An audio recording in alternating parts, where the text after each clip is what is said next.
اپنے دن کا آغاز صدقہ دینے سے شروع کرو، اس دن تمہاری کوئی دعا رد نہیں کی جائے گی۔ پوری کائنات میں کوئی کسی کا اتنا انتظار نہیں کرتا جتنا رب کریم اپنے بندوں کی توبہ کا کرتا ہے۔ اور سکون پتہ ہے کیا ہے؟ اکیلے بیٹھ کر رب سے گفتگو کرنا، اللہ سے کچھ نہیں چھپانا۔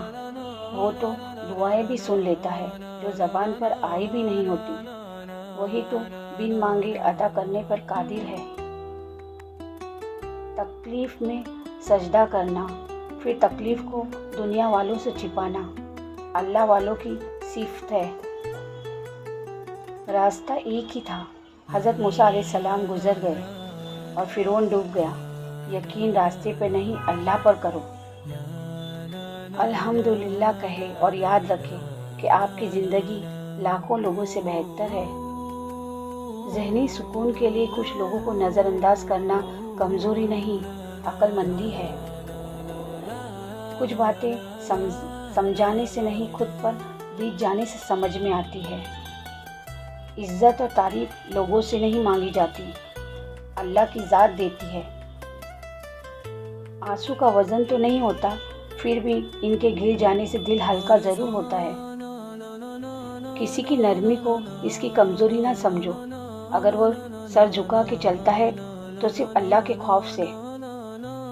دنیا والوں کے سامنے مسکرایا کرو اور اللہ کے سامنے گڑ گڑایا کرو، کیونکہ دنیا والوں کو مسکرانا پسند ہے اور اللہ کو گڑ گڑانا پسند ہے۔ خالق سے مانگنا سنت ہے، اگر دے دے تو رحمت، نہ دے تو حکمت۔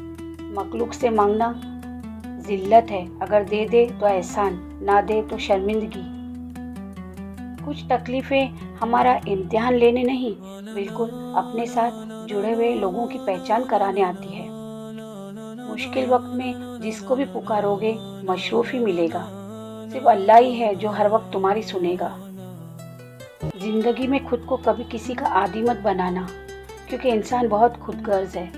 جب آپ کو پسند کرتا ہے تو آپ کی برائی بھول جاتا ہے، اور جب آپ سے نفرت کرتا ہے تو آپ کی اچھائی بھول جاتا ہے۔